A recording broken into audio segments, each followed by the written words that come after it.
So, we got a Wolverine X2 with an LED chase light. Why? Everyone likes getting flashed, don't they?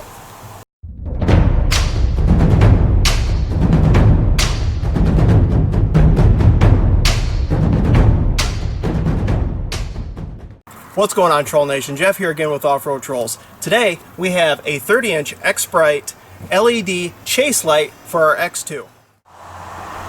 So what we're going to be doing for you guys today is basically give you a real quick installation overview and first impressions, show you some of the features of this, and run through the flash patterns and see if maybe this is something that you want to put on your rig.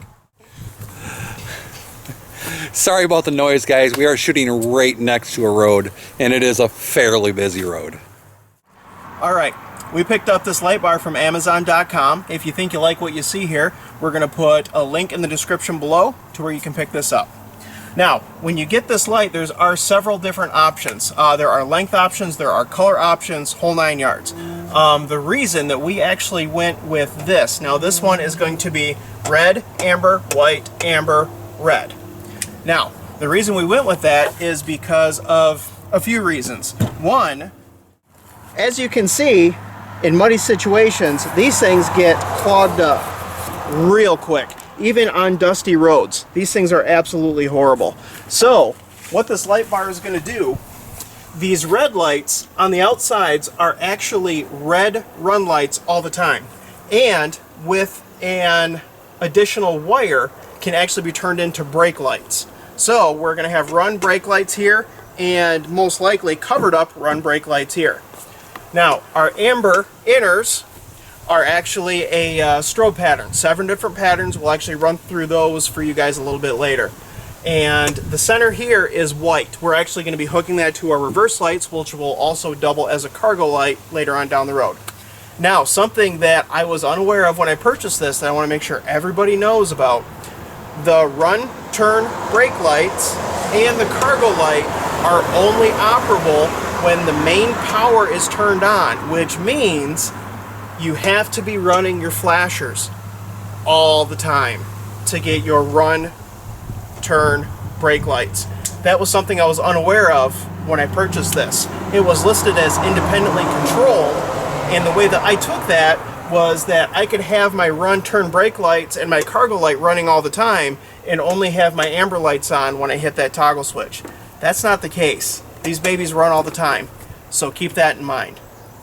Now, another thing that they also do, this is the 30-inch model. They also make a 36-inch model where instead of 5 units, you have 6 in there. And basically, colors range anywhere from whites, reds, blues, ambers. I think they may even have some green now, so just a personal preference on depending on what you want. For what we're going to be doing here and for what we want to get done with this, we just went with the red, amber, and white. The reason that is important is in a lot of counties, it is against the law to ride on the side of the road with your chase lights flashing. Okay, out of the back of our light bar here, you'll see that we actually have 2 different wires. Now, this first wire is actually our main power harness wire, and you can actually hook that up to this style toggle switch here, which gives you your on, off, and pattern change light, or a rocker style toggle switch, which we have already put inside of our dash that we'll actually show you a little bit later. Off, on, and pattern change right there.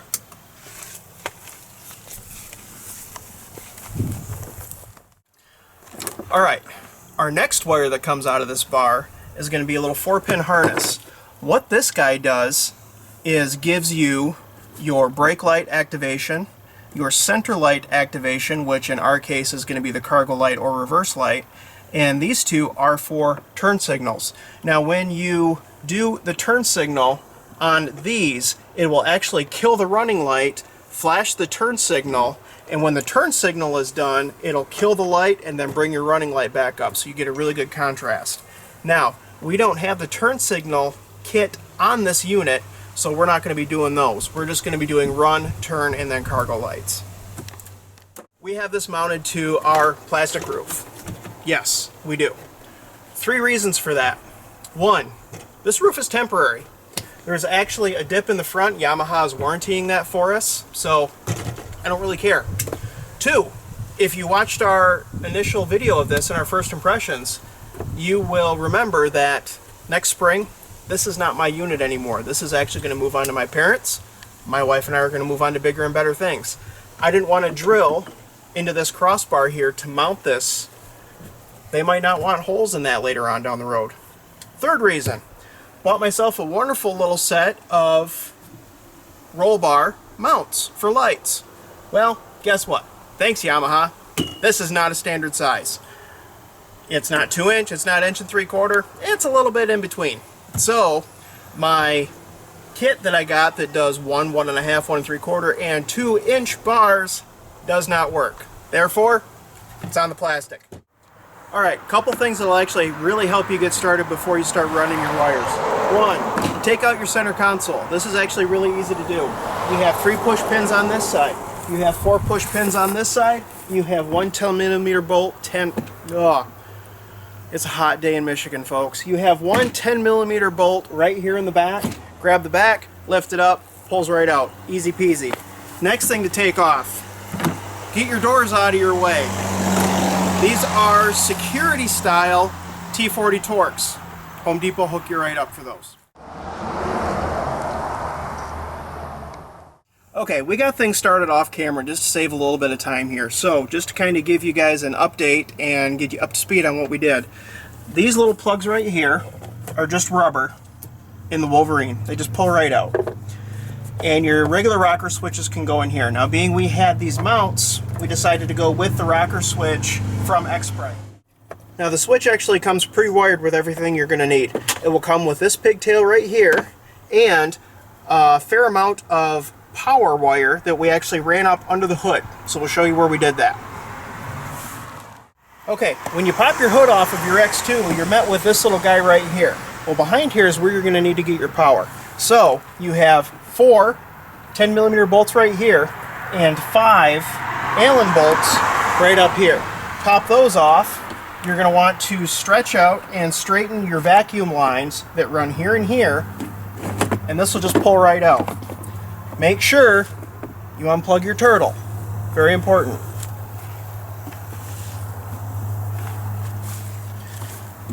Alright, part of this main wiring harness are these little plugs right here. Now what we basically did is we clipped these little wires. Your brown is power, your black is ground, and we just ran our toggle switch power up to here. Put on a couple of butt connectors with some dielectric grease on the inside to make sure they stay nice and weatherproof and we don't get any corrosion. Now, these plugs right here are keyed to only turn on with ignition on, and they are fused, so you don't have to worry about any part of that.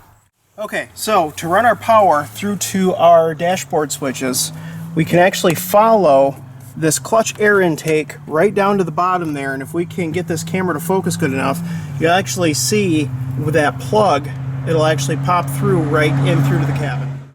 Alright, one other general maintenance thing that we're actually going to do to this before we button everything up is I'm actually going to unplug all of these one at a time so I don't screw anything up, and I'm going to put dielectric grease on each one of these.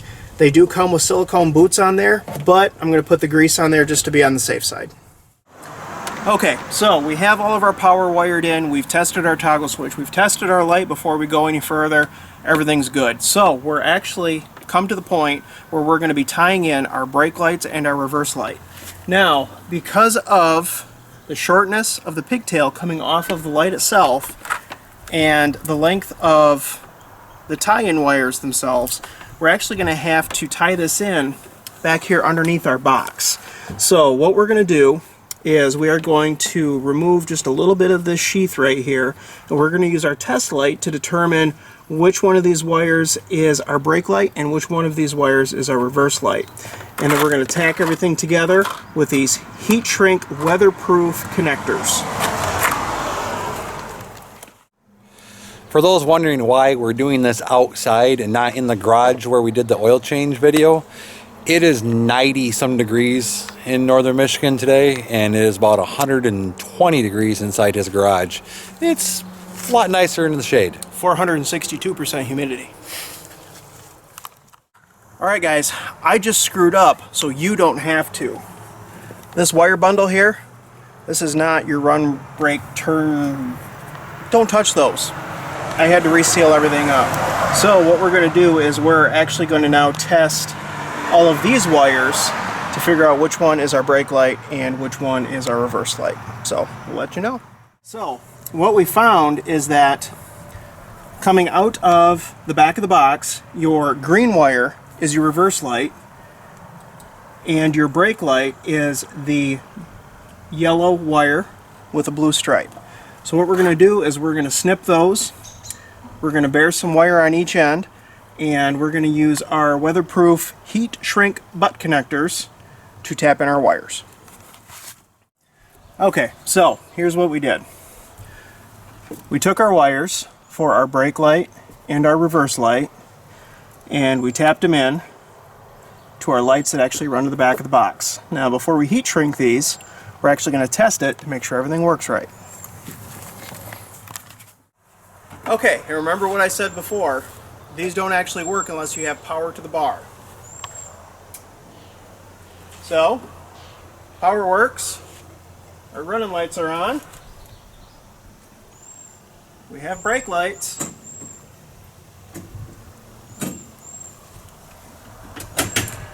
and we have a reverse light. Well, what do you know? Turns out a couple hicks from northern Michigan can do wiring. Okay, test successful. We'll get everything wrapped up.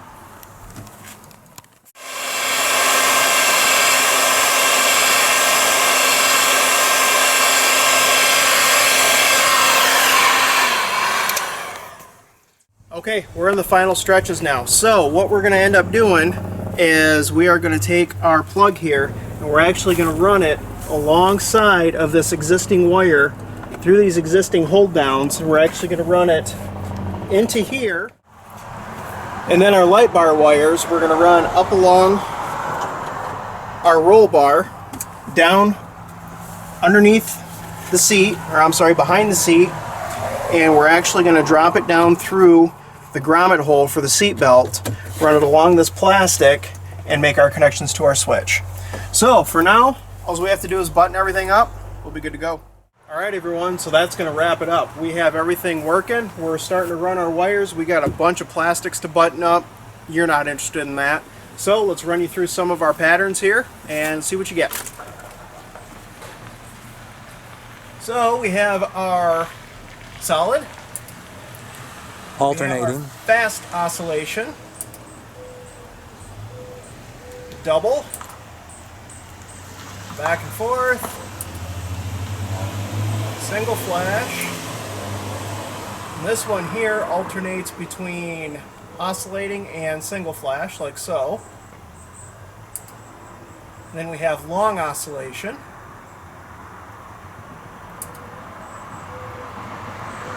long single,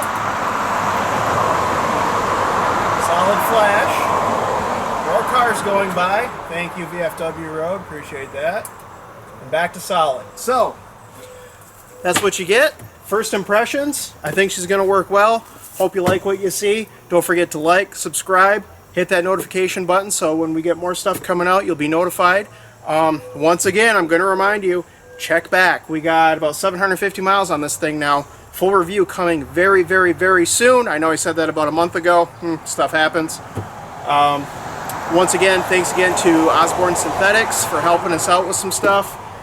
Make sure you check them out. Link in the description below. And everyone stay safe out there. See you on the trails. Like Jeff said, like, subscribe, share. Check us out on Instagram and Facebook. Have a wonderful day.